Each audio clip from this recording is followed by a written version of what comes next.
दूसरी इकाई में हम लोगों को क्या पढ़ना है? तो हिंदी साहित्य इतिहास पढ़ना है। हिंदी साहित्य इतिहास लेखन की परंपरा उसका पहला टॉपिक है। तो सबसे पहले हिंदी साहित्य इतिहास लेखन की परंपरा पर हम लोग विचार करेंगे।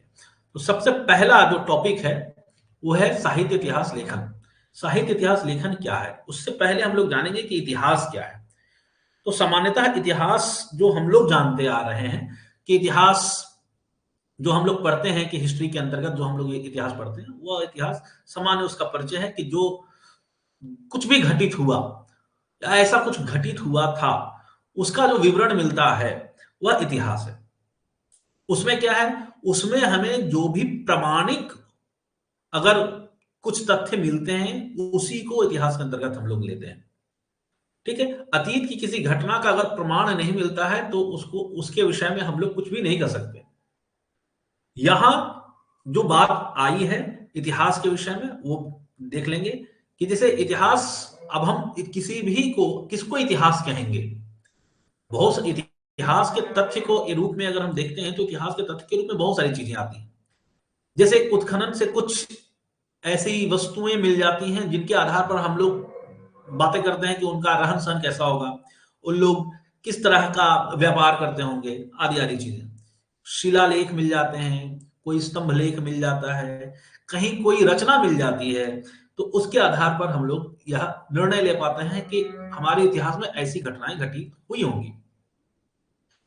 तो कोई भी इतिहास अगर है, पुस्तक के रूप में, स्तंभ लेख के रूप में, या पुरातात्विक उत्खनन से कुछ मिला है उसके रूप में, उन सारे लेखों को आप किस दृष्टि से देखते हैं, इस पर विचार करना है। तो ऐसे बहुत सारे दृष्टिकोण हैं। जैसे यहाँ जो मैं बता रहा हूं वो है कि जैसे कलात्मक दृष्टिकोण से क्या आप इतिहास को देख रहे हैं, क्या उपदेशात्मक दृष्टिकोण से इतिहास को देख रहे हैं, या वैज्ञानिक दृष्टिकोण अपनाते हैं इतिहास को जानने के लिए। तो अगर हम हिंदी साहित्य इतिहास की बात करें, जो हम लोगों ने इतिहास लिखा, तो हम लोगों का जो इतिहास है वो कलात्मक दृष्टिकोण के आधार पर है। उसमें बहुत सी बातें जो इतिहास से संबंधित या इतिहास को केंद्र में रखकर कोई ऐसी रचना हम लोग अगर जो हिंदी साहित्य में पढ़ते हैं, उसका कोई इससे मतलब नहीं है कि उसका इतिहास का उसमें विवरण कितना सटीक है कितना नहीं है। क्योंकि कला में अतिशयोक्ति का बहुत बड़ा स्थान होता है। क्योंकि कला को हम रंजनापूर्ण बनाते हैं ताकि पाठक या जो श्रोता है वो उसको पढ़कर या सुनकर उसके अंदर एक आनंद की अनुभूति हो। तो उस आनंद की अनुभूति के लिए हमें किसी प्रकार के अलंकार, किसी प्रकार की अतिशयोक्ति, अतिरंजना की आवश्यकता पड़ती है। तो उसे बिल्कुल साहित्य इतिहास के रूप में ग्रहण नहीं कर सकते। तो जिस प्रकार जैसे हम लोग एक इतिहास विषय है, हिस्ट्री जिसे कहते हैं, उस इतिहास विषय के रूप में यह इतिहास नहीं है। ये इतिहास इसे इसलिए कहा गया कि हम इस हिंदी की जो एक विकास यात्रा है, उस विकास यात्रा के विषय में अगर हमें कुछ जानकारी मिल रही है किन्हीं रचनाओं के माध्यम से, किसी के विषय में, उन रचनाकारों के बारे में, तो हम उसको इतिहास के रूप में देखते हैं। तो अगर हम हमारे जो हिंदी साहित्य इतिहास की जो बात आ रही है, उससे हमारा सामान्य अभिप्राय यह है कि जितने भी हमारे साहित्य के इतिहास को दिखलाने के लिए रचनाएं प्रस्तुत की गई हैं, उनकी जो एक लंबी कालावधि है, उसके विषय में जानकारी प्राप्त करना साहित्य इतिहास है। अब जैसे हम लोगों ने, सब लोग, आप सभी लोग जानते हैं कि गारसा दी तासी सबसे पहले उन्होंने इतिहास लिखा। ठीक है? तो गारसा दी तासी से पहले क्या भाषा नहीं थी? गारसा दी तासी ने तो 1800 के आसपास कुछ कोई भी रचना लिखी, तो क्या उससे पहले हिंदी का अस्तित्व नहीं था? हिंदी का अस्तित्व था। हिंदी कोई भी भाषा अपनी वस्तु स्थिति में ही रहती है। लेकिन अगर उस भाषा के विषय में अगर मुझे जानना है, उसे समझना है, उसकी एक विकास यात्रा को समझना है, तो उसे उसके लिए हमें एक सटीक विश्लेषण की आवश्यकता पड़ती है कि कब से इसकी शुरुआत हुई, कब से यह अपने रूप में विकसित होनी शुरू हुई, और अभी तक जो यात्रा हुई है उसमें किन किन पुस्तकों का या किन किन कालों का योगदान रहा है, तो उसकी जो विकास यात्रा का जो विवरण दिया जाता है वही साहित्य इतिहास ग्रंथ है। तो सबसे पहले जैसे गार्सादितासी ने प्रयास किया, फिर ग्रियर्सन ने किया और आदि आदि विद्वानों ने किया।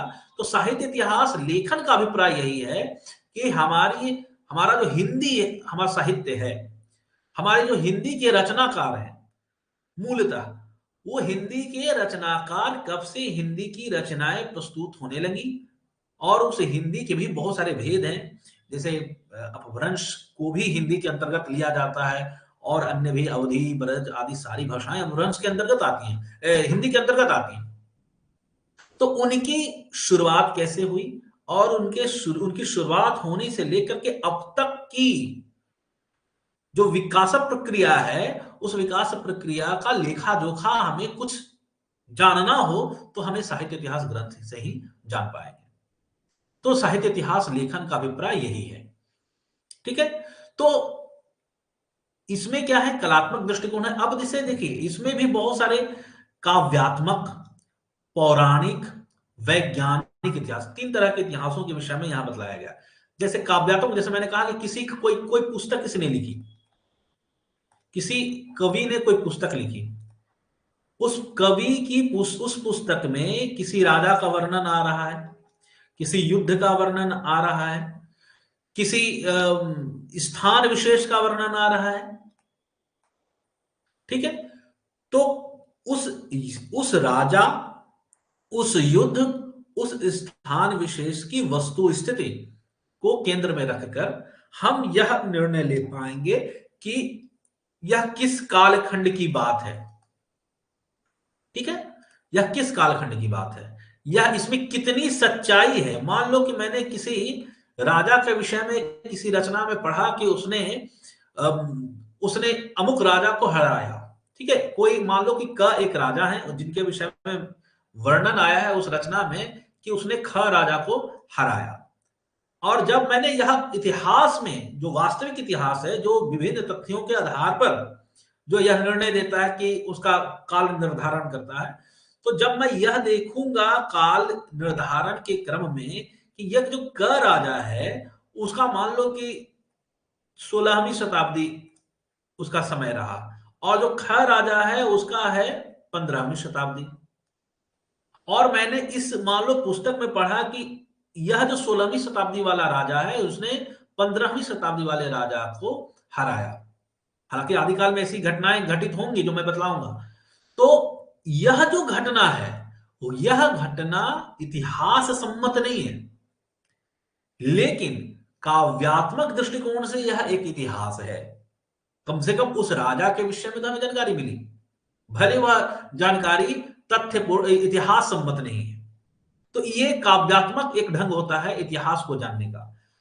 उसमें अब जैसे ये तो इतिहास सम्मत नहीं है, बहुत सारी रचनाएं इतिहास सम्मत होती हैं। जैसे कोई राजा है, उस राजा के आश्रय में कोई कवि रह रहा है, उस कवि ने अपने राजा के विषय में, अपने काल के विषय में कुछ अगर लिखा हो तो उससे उस काल का, उस राजा के विषय में जानकारी मिलती है, जिसे पता चलता है कि हाँ अमुक राजा ऐसे ऐसे रहे होंगे, उस राजा के समय में ऐसी ऐसी संस्थाएं काम कर रही थी।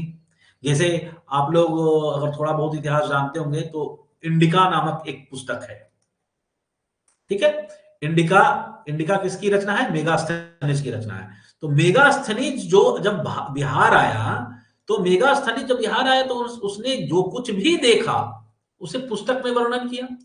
पुस्तक में जब वर्णन किया तो लोगों ने देखा कि अच्छा, इस तरह की घटनाएं पहले घटित होती थी, राजा इस तरह से चलते थे, उनकी सभाएं इस तरह से होती थी, पाटलिपुत्र इस तरह का इस ढंग से उसकी रूपरेखा थी। इससे एक सामान्य जानकारी मिलती है, तो काव्य से भी जानकारी मिलती है। दूसरा जो इतिहास रूप है वह है पौराणिक। तो पौराणिक इतिहास रूप को भी हमें समझना होगा। पौराणिक इतिहास रूप का क्या मतलब है कि जितने भी मिथक ग्रंथ हैं, जितने भी हमारे पुराण हैं, जितने भी हमारे पुराण हैं, जितने भी हमारे अन्य धार्मिक ग्रंथ हैं, उन धार्मिक ग्रंथों में भी क्या क्या वर्णन आया है, उन वर्णनों के आधार पर भी हम लोग काल निर्धारण करते हैं और इतिहास के विषय में जानकारी प्राप्त करते हैं। विभिन्न पुराणों में राजाओं के विषय में अनेक प्रकार की कहानियां और किंवदंतियां हैं। उन कहानियों और किंवदंतियों के आधार पर भी यह जानकारी प्राप्त होती है कि हमारे अतीत में अमुक अमुक घटनाएं घटी हैं। हमें वह इतिहास के जो इतिहास की जो जो भी उसका उसका जो नॉर्म है, उसकी जो परिपाटी है, उस परिपाटी में भले वो खरा ना उतरे, लेकिन फिर भी पुराणों में जो इतिहास के विषय में जानकारी मिलती है, उसे आप समझ सकते हैं और उसे लोग विश्वास करते हैं, उसको मानते हैं, भले उसका एविडेंस नहीं हो, उसका कोई साक्ष्य नहीं हो। जैसे आप इतिहास में देखेंगे कि हड़प्पा संस्कृति की जो लिपि है, वो हमें देखने को नहीं, समझने में नहीं आता तो उसकी लिपि कैसी है, लेकिन लिपि तो थी, उसके उसे लोग पढ़ते तो थे, लेकिन साक्ष्य नहीं है, तो हम लोगों ने माना कि हाँ, हम लोगों की समझ से परे है उसकी भाषा, उसकी लिपि। तो पुराणों में भी जो इतिहास के विषय में घटनाएं वर्णित की गई, उन इतिहास की घटनाओं को लोग मानते हैं, स्वीकार करते हैं। लेकिन अब जो हमारी जो तकनीक है, वह वैज्ञानिक इतिहास पर ही आधारित है। ये जो वैज्ञानिक इतिहास है, वैज्ञानिक इतिहास ही महत्वपूर्ण है। वैज्ञानिक इतिहास ही महत्वपूर्ण है, क्योंकि वैज्ञानिक इतिहास के आधार पर ही चीजें घटित होती हैं और उसी के आधार पर सारी चीजों के विषय में बताया जाता है। तो वैज्ञानिक इतिहास सबसे महत्वपूर्ण है। तो इसी के आधार पर हम लोग कुछ भी अगर निर्णय लेते हैं, तो इसी के आधार पर लेते हैं। ठीक है, तो इसको हम लोगों को आगे समझना है। अगली जो जैसे साहित्य इतिहास लेखन लोगों ने किया, घासादितासी आए, ग्रियर्सन आए और अन्य बहुत सारे साहित्य इतिहासकार आए जिन्होंने साहित्य इतिहास ग्रंथ लिखा। तो बहुत सारी पद्धति रही।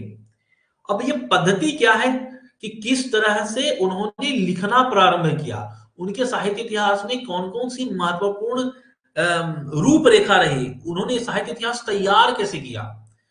सबसे महत्वपूर्ण बात है कि उन्होंने साहित्य इतिहास तैयार कैसे किया, उसी को पद्धति कहते हैं। पद्धति का अभिप्राय क्या हुआ कि उन्होंने साहित्य इतिहास किस तरह से तैयार किया। तो कुछ लोगों ने, हो सकता है कि किसी ने, जैसे इसमें लिखा है वर्णानुक्रम पद्धति।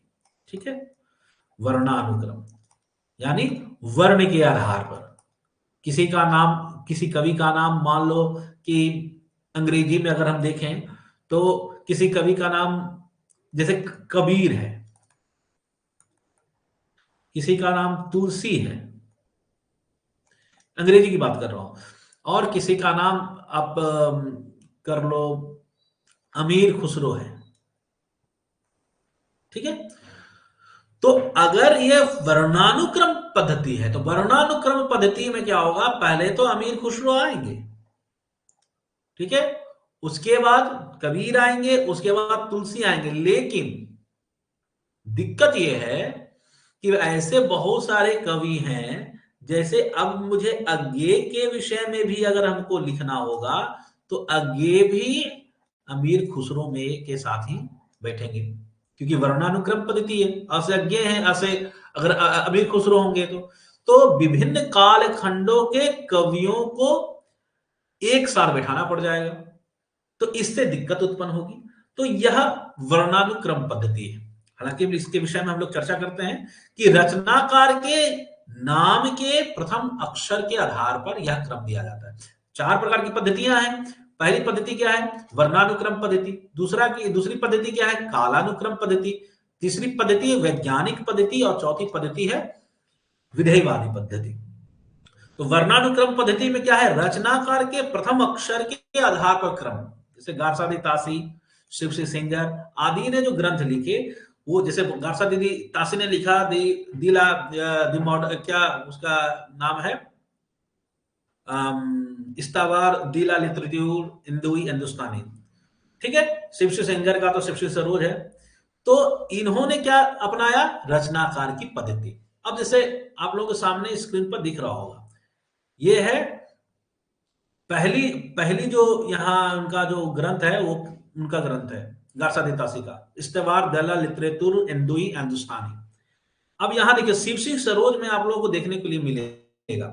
शिवसी सरोज में क्या है, शिवसी सरोज में एक कवि है उदयनाथ, ठीक है, दूसरे कवि हैं उदेश कवि, उसे है नाम।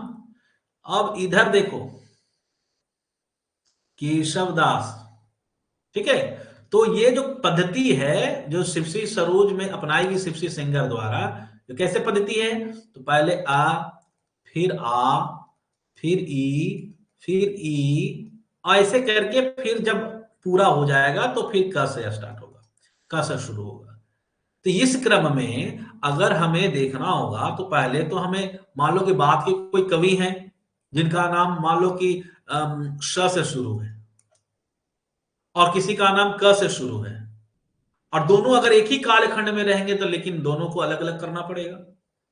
तो हम उससे कैसे समझ पाएंगे, मान लो कि कोई किसी ने क वाले की भाषा है ब्रज, श वाले की भाषा है ब्रज, क वाले के जो दूसरे कवि हैं उनकी भाषा है मान लो अवधी। तो ऐसे कैसे पता चलेगा कि उसको उसको किस तरह से हम विश्लेषित करेंगे, ठीक है।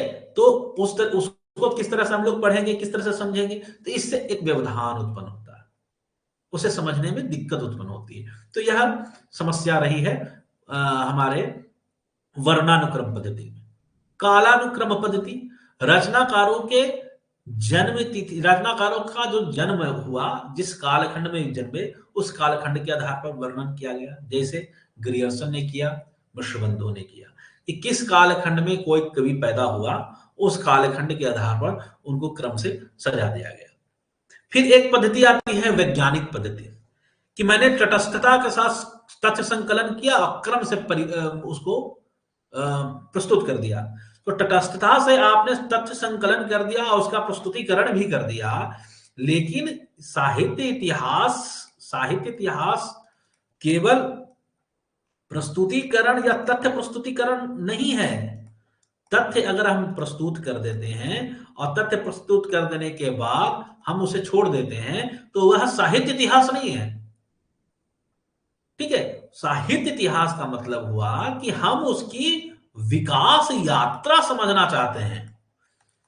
विकास यात्रा किसी की कैसे समझेंगे, विकास यात्रा समझने के लिए हमें सबसे पहले उसकी प्रवृत्तियों को जानना होगा, किस तरह से चीजें बदली। एक कालखंड है, मान लो आदि काल है, तो आदि काल का क्या संबंध रहा भक्ति काल से। अगर आदि काल का कोई संबंध भक्ति काल से नहीं रहा तो आदि काल के बाद भक्ति काल क्यों आएगा, रीति काल भी आ सकता था। प्रश्न उठता है कि आदि काल के बाद भक्ति काल क्यों आएगा, रीति काल आना चाहिए था। तो इसे समझने के लिए ही तो साहित्य इतिहास हमको पढ़ना पड़ेगा। तो साहित्य इतिहास तभी कहलाएगा कोई जब हम इनकी आदिकालीन प्रवृत्तियों के आधार पर उसकी एक विकास, उसके उसकी उसकी एक विकास यात्रा का लेखा जोखा तय करेंगे कि आदिकाल में इस तरह की प्रवृत्तियां थी और इन प्रवृत्तियों के कारण धीरे धीरे धीरे धीरे हमारे अंदर भक्ति का उदय हुआ, या भक्ति काल के कवियों में इन सारी चीजों का समावेश आदिकाल के कवियों के कारण हुआ है, जो कि आप आदिकाल में पढ़ेंगे। जैसे आदिकाल में नाथ संप्रदाय है, नाथ संप्रदाय सिद्ध संप्रदाय है, नाथ है, सिद्ध है। अब इन नाथों का, सिद्धों का बहुत कुछ प्रभाव कबीर पर है। नाथ संप्रदाय और सिद्ध संप्रदाय का बहुत कुछ प्रभाव सिद्धों पर है, प्रेमाख्यान काव्य लिखने वालों पर है। तो एक विकास प्रक्रिया दिखती है। वो विकास प्रक्रिया कैसे हमें समझ में आएगा, जब तक अगर हम तथ्य से प्रस्तुत कर देंगे कवियों के विषय में कि अमुक कवि ने ये रचनाएं लिखी और ये रचनाएं लिखने के बाद उनका जन्म और मृत्यु का विवरण दे दिया, उससे क्या हम साहित्य इतिहास को समझ पाएंगे, नहीं समझ पाएंगे। तो साहित्य इतिहास समझने के लिए हमें उस कालखंड की प्रवृत्तियों पर विशेष रूप से ध्यान देना होगा। तो यही बात है कि ये जो वैज्ञानिक पद्धति अपनाई गई यह भी अपरिपक्व कहलाई, ठीक है। अगला देखिए, ये जो विधेयवादी पद्धति है, इस विधेयवादी पद्धति को बड़ा ही महत्वपूर्ण माना जाता है। शुक्ल जी और आदि जितने भी आचार्य आगे के हुए, उन्होंने विधेयवादी पद्धति को अपनाया। क्या है विधेयवादी पद्धति, तो उन्होंने कहा युगीन परिस्थितियों के आधार पर, परंपराओं के आधार पर साहित्य का विवेचन किया गया, उस कालखंड का विवेचन किया गया। यानी साहित्य की विकास यात्रा का उद्घाटन किया गया। जैसे मान लो कि कोई कालखंड 1050 से 1375 विक्रम संवत कालखंड शुक्ल जी ने दिया। तो इस कालखंड में आम जनता के अंदर विचारधारा क्या थी, साथ ही साथ राजनीति में क्या हालचाल चल रहा था, फिर धर्म में क्या चल रहा था, संस्कृति कैसी थी, इन सारी चीजों को अगर हम समझेंगे तभी उस कालखंड की रचनाओं का विश्लेषण कर पाएंगे। नहीं तो हम उन रचनाओं को विश्लेषण नहीं कर पाएंगे। अगर हम किसी भी कालखंड की राजनीतिक, सामाजिक और धार्मिक, साहित्यिक प्रवृत्तियों को नहीं समझ पाएंगे तो हम उस कालखंड की रचनाओं का विश्लेषण नहीं कर पाएंगे। कि साहित्य, अगर साहित्य लिखने वाला कौन होता है? साहित्य लिखने वाला जो अपने ही उसी साहित्य लिखने वाला व्यक्ति समाज का ही एक व्यक्ति होता है। और साहित्य लिखने वाला वह व्यक्ति जब समाज का व्यक्ति है तो समाज का उस पर प्रभाव पड़ेगा। और समाज में कैसी परिस्थितियां चल रही हैं, कौन कौन से विसंगतियां आ रही हैं समाज में, और उन विसंगतियों से क्या उस कवि की प्रवृत्तियों पर कुछ प्रभाव पड़ा है अथवा नहीं। तो इन सब का बहुत बड़ा योगदान होता है, उन सारी प्रवृत्तियों का। कोई कालखंड ऐसा नहीं है जिनकी प्रवृत्तियों के पढ़े बिना आप उस कालखंड को समझ जाएं।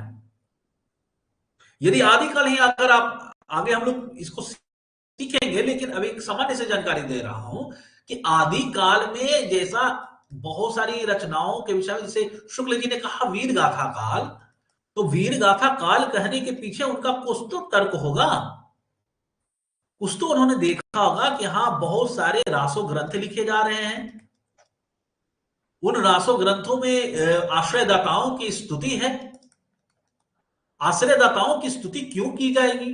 तो चारण क्यों करते हैं आश्रयदाताओं की स्तुति? तो इसलिए करते हैं कि राजा युद्ध में अच्छा प्रदर्शन करे। युद्ध में अच्छा प्रदर्शन क्यों करेगा? युद्ध क्यों होगा? तो युद्ध होगा भाई दो कारणों से, या तो किसी का क्षेत्र हम लेंगे, या तो कोई और कारण होगा जैसे स्त्री। तो क्या उस समय राजाओं के द्वारा अपने राज्य से दूसरे राज्य की सीमा का अतिक्रमण हो रहा था, या अपने राज्य में किसी अन्य राज्य की स्त्रियों का हरण किया जा रहा था, उनके कारण युद्ध हो रहा था? उस युद्ध को केंद्र में रखकर यदि कोई रचना कर रहा है अपने राजाओं की स्तुति के लिए, उनके शौर्य के प्रदर्शन के लिए, उन्हें प्रोत्साहित करने के लिए, तो यह प्रोत्साहन भरा जो ग्रंथ है, उस प्रोत्साहन भरा ग्रंथ अगर हमको समझना है तो पहले तो हमें यह समझना होगा कि उस कालखंड में युद्ध क्यों होता था। तब हम इस निष्कर्ष पर पहुंचे कि अच्छा युद्ध होता था, तो युद्ध होने के कारण ऐसे रासो ग्रंथ लिखे गए। हालांकि वैज्ञानिक और अन्य शोधों के उपरांत रासो ग्रंथों की पर बहुत ही संदिग्ध दृष्टि से देखा जाता है, वो ठीक है, अलग मामला है। लेकिन यह सामान्य सी जानकारी है कि प्रवृत्तियों के आधार पर ही आप किसी भी साहित्य कालखंड का आप विश्लेषण कर सकते हैं, किसी भी रचना का विश्लेषण कर सकते हैं। ठीक है, तो इस ये जो विकास यात्रा है, यह विकास यात्रा में यानी विधेयवादी जो पद्धति है, विधेयवादी पद्धति में किसने किसने, तो शुक्ल जी ने, राम स्वरूप चतुर्वेदी ने, बच्चन सिंह आदि लोगों ने साहित्य इतिहास ग्रंथ लिखे। ठीक है, तो ये चार विभिन्न प्रकार की पद्धतियां थी जिन पद्धतियों के आधार पर रचनाएं की गई। कौन कौन सी पद्धति थी? तो पहली जो पद्धति आपकी रही, पहली पद्धति थी आपकी वर्णानुक्रम पद्धति। ठीक है, दूसरी पद्धति रही कालानुक्रम, और तीसरी पद्धति रही वैज्ञानिक, और चौथी पद्धति रही विधेयवादी। ठीक है, तो ये आप लोगों को समझना है कि वर्णानुक्रम में, कालानुक्रम में, विधेयवादी में कौन कौन से रचनाकार साहित्य इतिहास ग्रंथ लिखे। ठीक है, अब आगे आ जाना है, एक एक रचनाकारों पर और उनके द्वारा लिखित रचनाओं पर।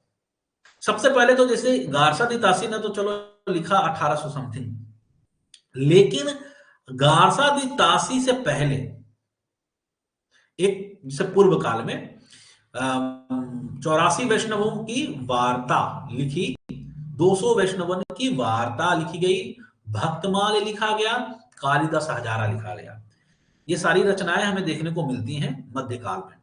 तो 84 वैष्णवों की वार्ता जो है उसमें 84 वैष्णवों के विषय में बतलाया गया है, उनकी महिमा का गुणगान किया गया है। तो उनकी महिमा का गुणगान है, उनके चरित्र के विषय में बतलाया गया है। तो ये भी एक प्रकार का इतिहास का रूप है, हालांकि इसे वैज्ञानिक इतिहास नहीं माना जाता है, लेकिन ये एक तरह का इन्होंने ऐसी कोशिश भी नहीं की थी इन रचनाकारों ने कि मैं एक साहित्य इतिहास लिखूं, लेकिन इनकी रचनाओं में इतिहास के कुछ पुट मिलते हैं। तो इसे भी हमें ध्यान में रखना है कि गारसा दी तासी के साहित्य इतिहास लिखने से पहले भी अन्य रचनाओं में इतिहास के विषय में कुछ जानकारियां मिलती हैं। तो जैसे 84 वैष्णवन की वार्ता, 252 की वार्ता और भक्तमाल, कालिदास हजारा आदि रचनाएं। ठीक है, तो इसमें बताया गया कि इसमें व्यक्तित्व और कृतित्व का आंशिक रूप में वर्णन किया गया है। ठीक है, इसलिए इसे हम प्रमाणिक इतिहास ग्रंथ संभव नहीं मान सकते। ठीक है, इसमें कालक्रम, संसंबद्ध, विषय वस्तु आदि का अभाव है, इसका विवेचन नहीं किया गया है। तो इसकी इतिहास लेखन की परंपरा की शुरुआत होती है 19वीं शताब्दी। ठीक है, सबसे पहले लिखते हैं गारसा दी तासी, शिव सिंह सेंगर, जॉर्ज ग्रियर्सन, मिश्र बंधु, हमारे शुक्ल जी, द्विवेदी जी और वर्मा जी। ठीक है, इतने साहित्यकार और अन्य लोगों ने भी लिखा, अन्य साहित्यकारों ने भी लिखा, जिसका हम लोग पूर्ण रूपेण करेंगे। अब एक एक साहित्य इतिहास पर हम लोग विचार करेंगे। सबसे पहले गारसा दी तासी पर आते हैं। गारसा दी तासी एक क्या थे? फ्रेंच विद्वान थे, फ्रेंच के थे, यानी फ्रांस के थे, फ्रेंच विद्वान थे। फ्रेंच में ही इन्होंने साहित्य इतिहास ग्रंथ लिखा। ये सब बहुत ही प्रसिद्ध फैक्ट हैं, बहुत ही प्रसिद्ध तथ्य हैं। फ्रेंच विद्वान थे, फ्रेंच भाषा में ही इन्होंने लिखा क्या इतिहास ग्रंथ? इस्तवार, दला, लिटरेट्यूर, एंदुई, हिंदुस्तानी, जिसकी जो मैंने आप लोगों को दिखलाया भी पुस्तक। प्रथम भाग इसका 1839 में, द्वितीय भाग इसका 1847 ईस्वी में। इसके दो भाग आए। ये जो इतिहास है, इस इतिहास के दो भाग आए। पहला आया 1839, दूसरा आया 1847। ठीक है, अब ये जो दो भाग आए, इसके बाद एक संशोधित, एक नया संस्करण आया। ठीक है, एक नया संस्करण आया जो कि 1871 में आया। ठीक है, ये ध्यान रखना, ये तीसरा भाग नहीं है, ये तीसरा भाग नहीं है, यह इसका संशोधित और मतलब संस्करण किया हुआ भाग है जो 1871 में आया। ठीक है, इसमें क्या दिक्कतें आई? तो इसमें कालक्रम का अभाव है, क्योंकि अंग्रेजी वर्णक्रम के आधार पर यह लिखा गया, जैसा कि मैंने बताया। मेन इसमें सबसे ज्यादा दिक्कत की बात यह रही कि गारसा दी तासी का जो साहित्य इतिहास ग्रंथ है, ये उर्दू के बहुत ही हिमायती थे। उर्दू को ज्यादा, उर्दू कवियों को, उर्दू भाषा को ज्यादा पसंद करते थे। तो इसीलिए इन्होंने हिंदी कवियों की संख्या बहुत कम रखी। हिंदी कवि और उर्दू कवियों की जो संख्या है, उसमें उसके अनुपात में बहुत बड़ा अंतर है। कितने कवियों को इन्होंने लिया, क्या लिया, ये देखिए। हिंदी कवियों की संख्या है केवल 72। इनके इतिहास ग्रंथ में केवल 72 हिंदी कवियों का विवरण मिलता है। बाकी 666 ऐसे कवि हैं जो उर्दू साहित्य से, उर्दू भाषा से संबद्ध हैं, उनका विवरण मिलता है। तो कुल मिलाकर 738 कवियों का विवरण मिलता है इनके साहित्य इतिहास ग्रंथ में। दूसरी चीज, इनका जो साहित्य इतिहास ग्रंथ है, इनके साहित्य इतिहास ग्रंथ का, क्योंकि यह फ्रेंच भाषा में लिखा गया, इसका अनुवाद किया हिंदी में लक्ष्मी सागर वार्ष्णेय ने, जिसका नाम रखा हिंदुई साहित्य का इतिहास। सन 1952 की यह रचना है। यानी इस गारसा दी तासी की तो रचना 1839 और 47 में हुई, प्रथम भाग, और दूसरा भाग संशोधित हुआ तो 1871 में आया। ठीक है, इसका अगर हम कहेंगे कि हिंदी में अनुवाद क्या हुआ, तो हिंदी में अनुवाद किया लक्ष्मी सागर वार्ष्णेय ने। ठीक है, लक्ष्मी सागर वार्ष्णेय ने। यह कब किया? तो 1952 में। इसका नाम रखा हिंदुई साहित्य का इतिहास। हिंदुई साहित्य का इतिहास, तो हिंदुई साहित्य का इतिहास, तो ये याद आप लोग रखिएगा। इसके विषय में क्या कहा, जैसे गार्सादी तासी ने जो साहित्य इतिहास ग्रंथ लिखा उसकी महत्ता है, ऐसा नहीं है कि उनके उनके प्रयास की कोई महत्ता ही नहीं है। नवीन विरोचन शर्मा स्पष्ट कहते हैं कि हिंदी साहित्य का पहला इतिहास लेखक गार्सादी तासी था। यह निर्विवाद है, यह निर्विवाद है। ठीक है, यह भी उनकी महत्ता का प्रतिपादन है, यह उनकी महत्ता को दिखलाता है, यह भी ध्यान रखना है। अब आते हैं दूसरे हमारे जो साहित्य इतिहास लेखक हैं, जिनका नाम है शिव सिंह सेंगर। शिव सिंह सेंगर ने लिखा शिव सिंह सरोज। यह शिव सिंह सरोज साहित्य इतिहास ग्रंथ है और यह 1883 ईस्वी में नवल किशोर प्रेस में लखनऊ में छपा था। इसके दो भाग है, पूर्वार्ध और उत्तरार्ध। जिसे इनके साहित्य के दो भाग हैं, पूर्वार्ध और उत्तरार्ध।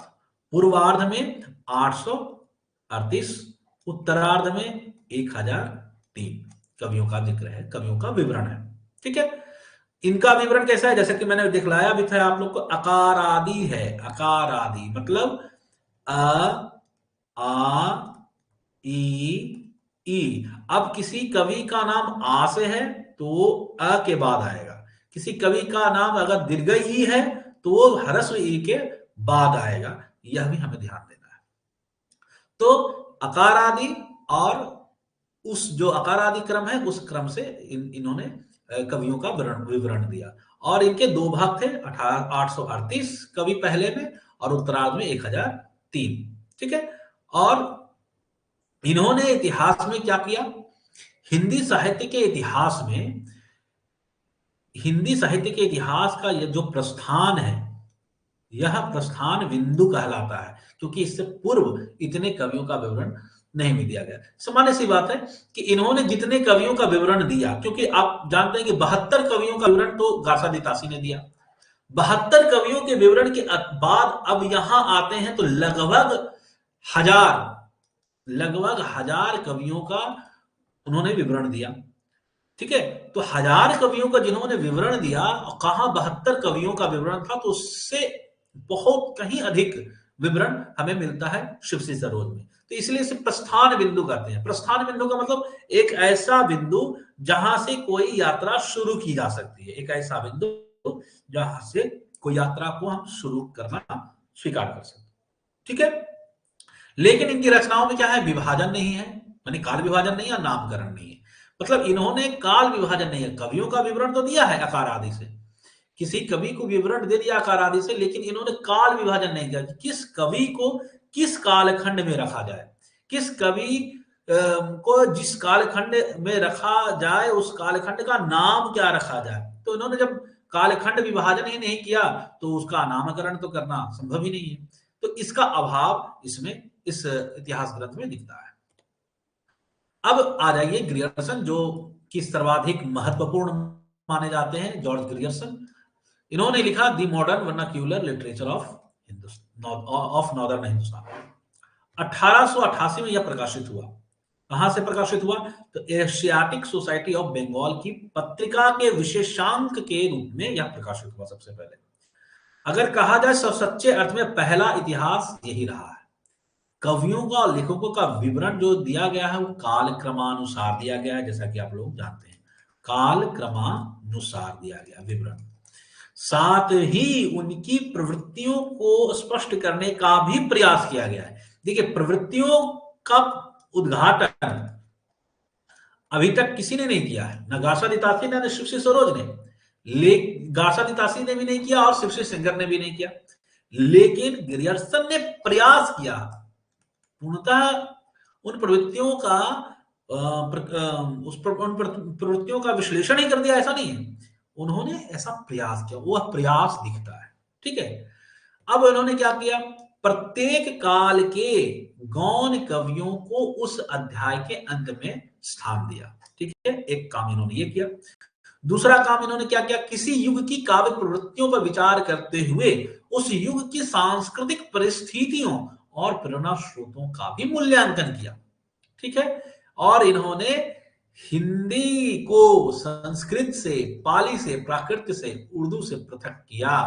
अब यहां यह विचार करने का प्रश्न है, इन्होंने क्या किया, इन्होंने संस्कृत को, प्राकृत को और पाली और प्राकृत, पाली, संस्कृत ये और उर्दू, इन चारों भाषाओं को हिंदी से पृथक किया। पहला काम तो इन्होंने ये किया। यह बहुत ही बढ़िया काम था, बहुत ही स्तुत्य प्रयास उन्होंने किया। ठीक है, आप अगर पाली भाषा को भी हिंदी में ही सम्मिलित कर देंगे, प्राकृत को भी हिंदी में ही सम्मिलित कर देंगे, तो फिर प्राकृत की अपनी जो प्रवृत्ति है और उसका अपना जो अस्तित्व है वहां तो खतरे में पड़ जाएगा। और दूसरी चीज ये कि हम किसी भी रचना को हिंदी में, मतलब हिंदी में समावेशित नहीं कर सकते। उस हिंदी की जो सबसे शुरुआती, हिंदी की जो शुरुआती भाषा रूप, हिंदी का जो शुरुआती भाषा रूप है, उसकी जो शैली है, उन भाषा रूपों को केंद्र में रखकर यह विश्लेषण किया जाता है कि क्या यह भाषा रूप अमुक अमुक रचना में दिखलाई पड़ता है अथवा नहीं, तब उसे हिंदी में सम्मिलित किया जाता है। ऐसे किसी भी रचना को हिंदी में सम्मिलित नहीं कर दिया जाएगा। तो इस वजह से भी इन्होंने इसका विश्लेषण करते हुए संस्कृत को, प्राकृत को, पाली को, उर्दू को हिंदी से पृथक कर दिया, जो कि स्तुत्य प्रयास है। इन्होंने कुल मिलाकर के 11 अध्याय अपने साहित्य इतिहास ग्रंथ में लिखे। उन 11 अध्यायों में कौन कौन से क्या है, यह हम लोग विशेष रूप से बाद में चर्चा करेंगे। ठीक है, चारण काव्य, धार्मिक काव्य, प्रेम काव्य, दरबारी काव्य। 16वीं शताब्दी और 17वीं शताब्दी के युग को इन्होंने स्वर्ण युग कहा।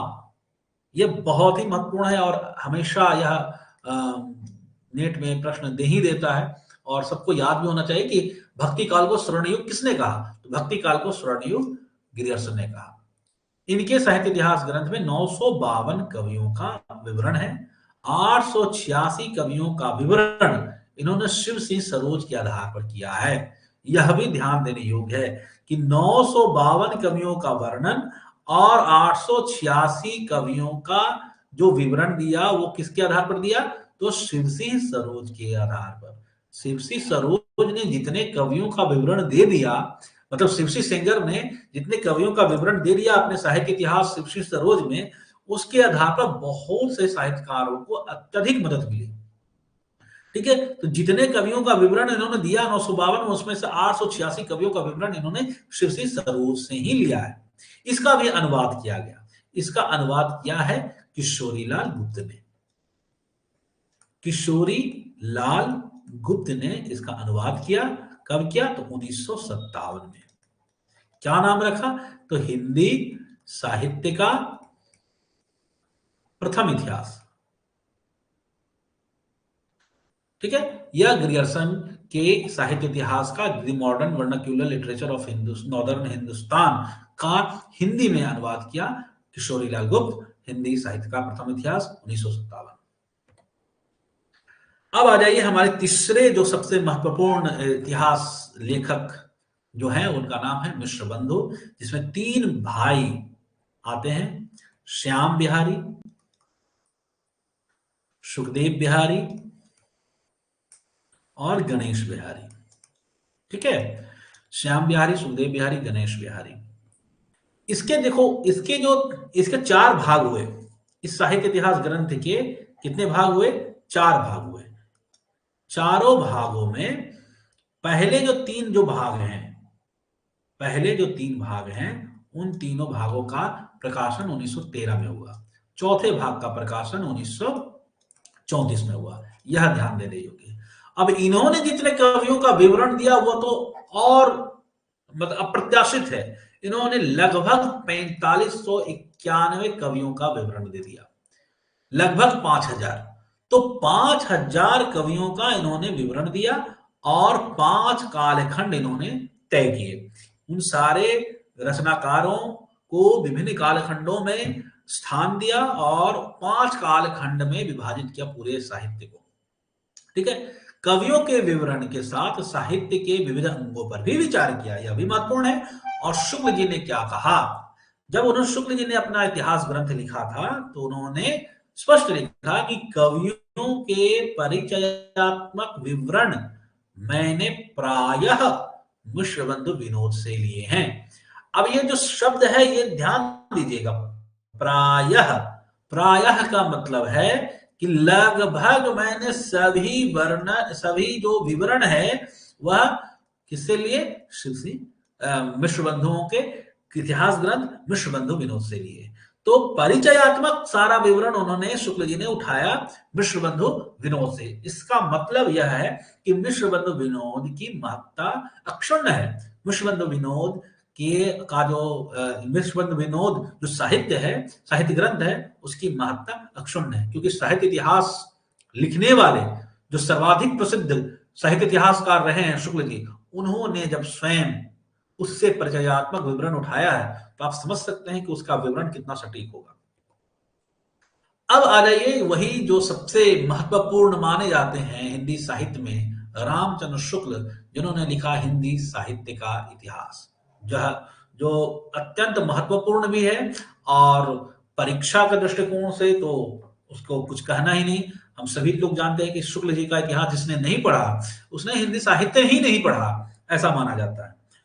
तो सबसे पहले यह जो हिंदी साहित्य का इतिहास है वह हिंदी शब्द सागर नागरिक प्रचारणी सभा द्वारा प्रकाशित हो रहा था, वही उसी की भूमिका में उन्होंने हिंदी साहित्य का इतिहास लिखा, मतलब हिंदी साहित्य का विकास यात्रा के विषय में उन्होंने लिखा। और उसी भूमिका में जो उन्होंने पूरा लिखा था उसी को संशोधित करके उन्होंने हिंदी साहित्य का इतिहास के रूप में उसे छपवाया, उसका प्रकाशन करवाया। तो इतिहास की व्याख्या इन्होंने की कैसे की, युगीन परिस्थितियों और प्रवृत्तियों के आधार पर। यही सबसे महत्वपूर्ण काम इन्होंने किया। युगीन परिस्थितियों के आधार पर जब कोई वर्णन करता है तो वह इतिहास मनुष्य के, उस कालखंड में रहने वाले मनुष्य के जनमानस की विचारधारा से व्यक्ति परिचित होता है। और यह कार्य इन्होंने बहुत ही सटीक ढंग से किया। 4 कालखंड हैं जो इन्होंने पूरे साहित्य इतिहास को बांटा। हिंदी आप लोग सभी लोग जानते हैं, वीरगाथा काल, भक्ति काल, पूर्व मध्यकाल, उत्तर मध्य, जो भी इसके कालखंड हैं आप लोग सभी लोग जानते हैं। तो उसके बाद जो इनका कालखंड, जैसे आप लोगों को बता दूं, 1050 से 1375, 1375 से आप लोग सभी जानते हैं 1700 से 1900 और 1900 से अब तक, या लोग बोलते हैं 1900 से अब तक, और एक कालखंड 68 तक तय कर देते हैं, लेकिन हम लोग मानेंगे कि उनके बाद जब तक थे तब तक का कालखंड मान के चलो। ठीक है, तो युगीन परिस्थितियों के आधार पर इन्होंने अपना साहित्य इतिहास ग्रंथ लिखा। अब आते हैं हमारे पास हमारे बहुत ही प्रसिद्ध साहित्य इतिहासकार, निबंधकार, अनेक प्रकार के विचारक, कुछ भी कर सकते हैं, ये हैं हमारे हजारी प्रसाद द्विवेदी। इनके इतिहास ग्रंथ का नाम है हिंदी साहित्य की भूमिका, जो कि 1940 में इन्होंने लिखा। इन्होंने परंपरा को महत्व दिया, उन धारणाओं को खंडित किया जो युगीन परिस्थितियों के एकांगी दृष्टिकोण पर आधारित थे। उन धारणाओं को खंडित किया जो युगीन परिस्थितियों के प्रभाव में बहुत कुछ नाइंसाफी कर रहे थे। यानी इनके कहने का अभिप्राय यह है कि जब हम युगीन परिस्थितियों को केंद्र में रख करके किसी साहित्य के एक पक्ष का, किसी साहित्य पक्ष का अगर हम मतलब उसकी उपेक्षा कर देते हैं तो उसका इन्होंने खंडन किया है। हजारी प्रसाद द्विवेदी ने, जैसे उन्होंने कहा कि भक्ति काल जो है वह इस्लामी आक्रमण की देन है, हालांकि शुक्ल जी का विचार है, तो इन्होंने कहा कि नहीं, ऐसा तो नहीं है, यह तो एक लंबी अखंड परंपरा आती रही और उसी का परिणाम है कि हम भक्ति काल के रूप में, भक्ति आंदोलन के रूप में देखते हैं। तो इन्होंने विशेष रूप से परंपरा पर विशेष रूप से जोर दिया। इनके साहित्य इतिहास में भी आप देखेंगे कि इन्होंने परंपराओं का बड़ा विशेष रूप से ध्यान रखा और उन परंपराओं का बहुत ही सटीक और बहुत ही वैज्ञानिक तरीके से उन परंपराओं का विश्लेषण किया और तब साहित्य की समीक्षा की। तो यह इनका सबसे बड़ा योगदान रहा।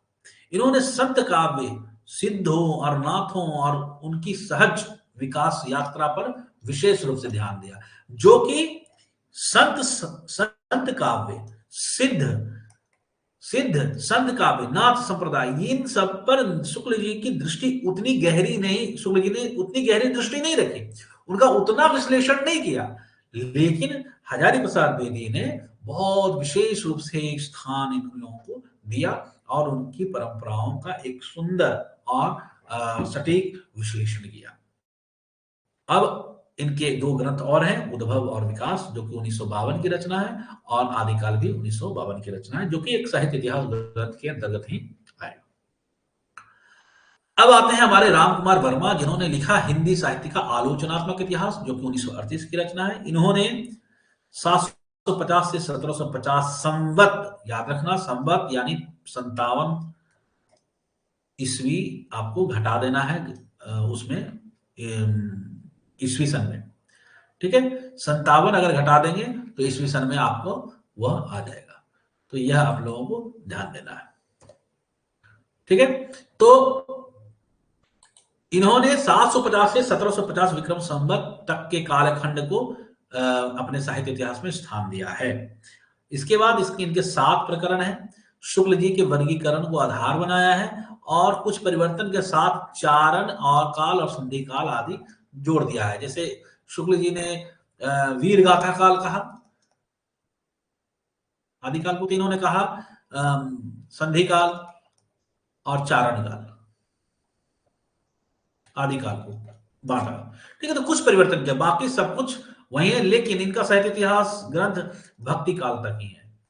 उसके बाद इन्होंने कोई विश्लेषण भक्ति काल के अतिरिक्त नहीं किया। तो इनका कालखंड जो है वो भक्ति काल तक ही, आदि काल से लेकर के भक्ति काल तक ही इनका साहित्य इतिहास ग्रंथ है, उसी का वर्णन इन्होंने किया है। तो यह आप लोगों को ध्यान रखना है। अब आते हैं हमारे बीच राम कुमार वर्मा के बीच विविध के रूप में अन्य भी साहित्यकारों ने इतिहास ग्रंथ लिखे, जिनमें सबसे महत्वपूर्ण है गणपति चंद्रगुप्त।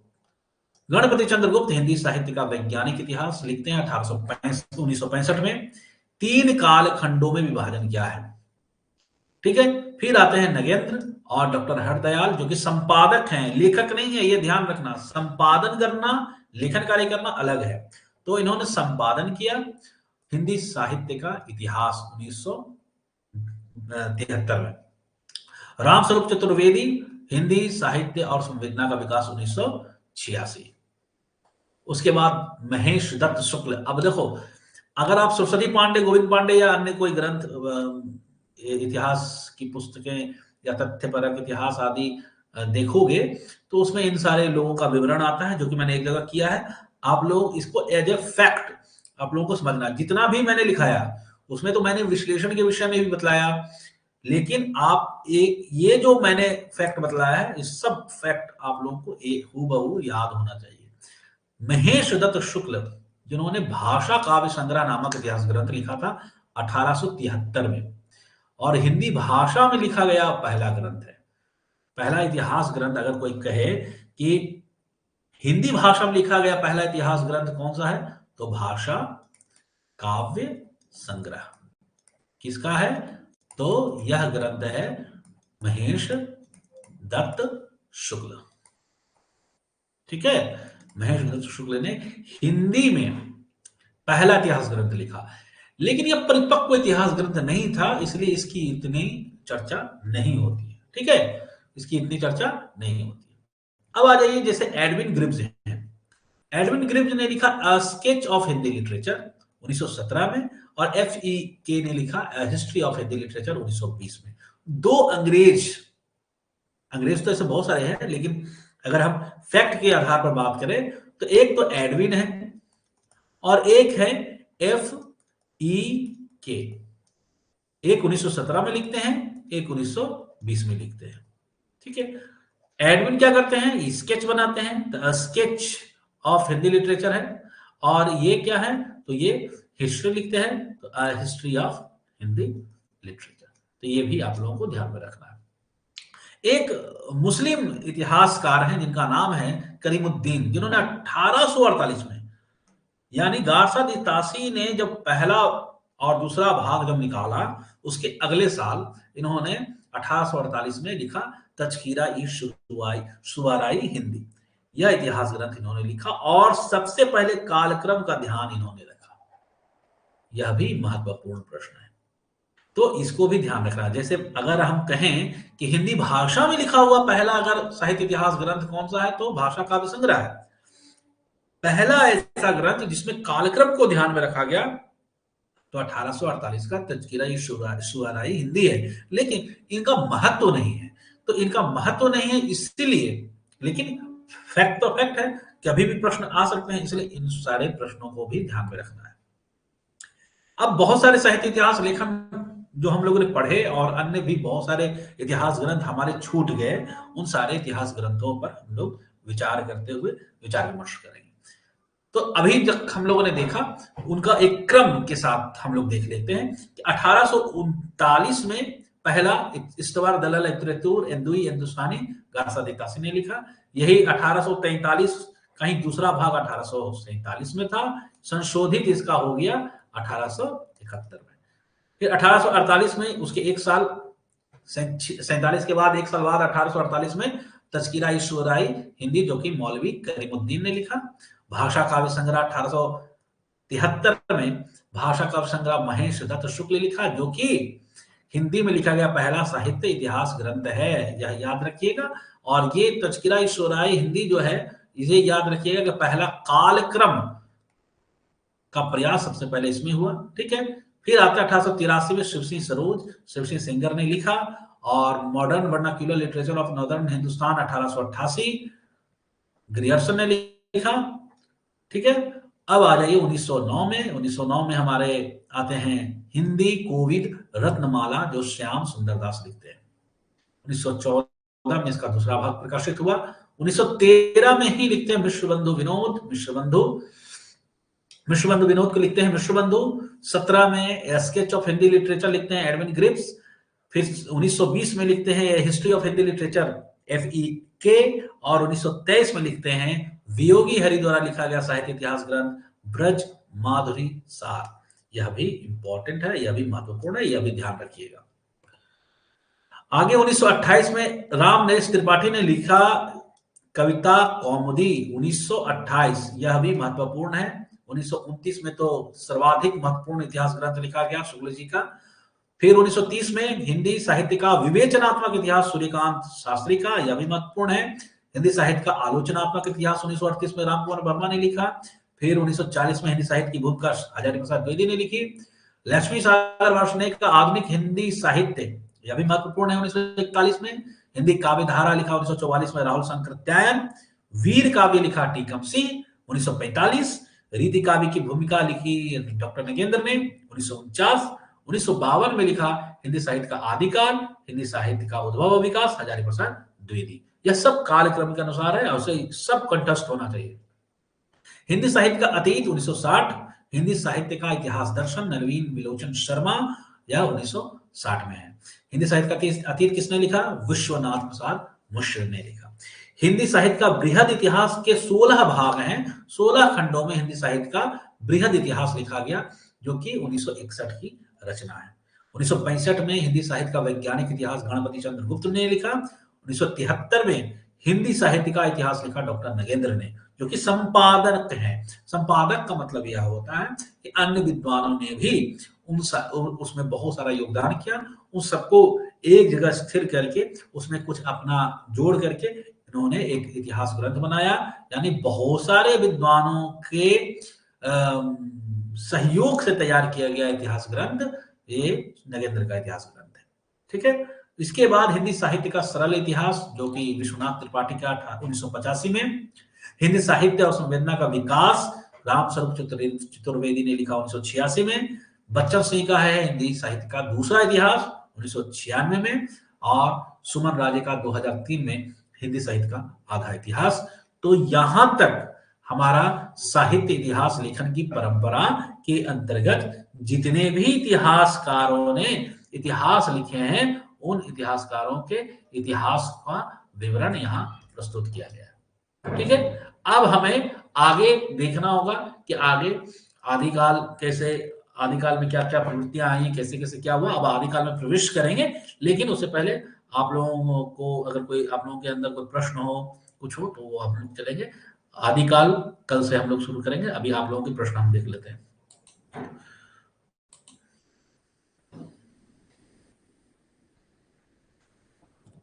हिंदी के पक्के दुश्मन, हाँ, हिंदी के पक्के दुश्मन हैं ये गर्सादिता से। तो आप लोग को ये कक्षा आप लोगों ने सुनी, क्या क्या आप लोगों को दिक्कत महसूस हुई, अब आप लोग हमें बताएंगे। उसके बाद इस कक्षा के विषय में हम लोग और चर्चा करेंगे। क्या क्या इसमें तब्दीली करनी, स्क्रीन को थोड़ा बड़ा करना है, इसको थोड़ा बड़ा कर दीजिए। ठीक है, अभी आप लोगों ने कक्षा देखी, अभी जो आप लोगों ने कक्षा देखी, उस कक्षा में आप लोगों को क्या क्या असुविधा हुई, क्या क्या दिक्कतों का सामना कर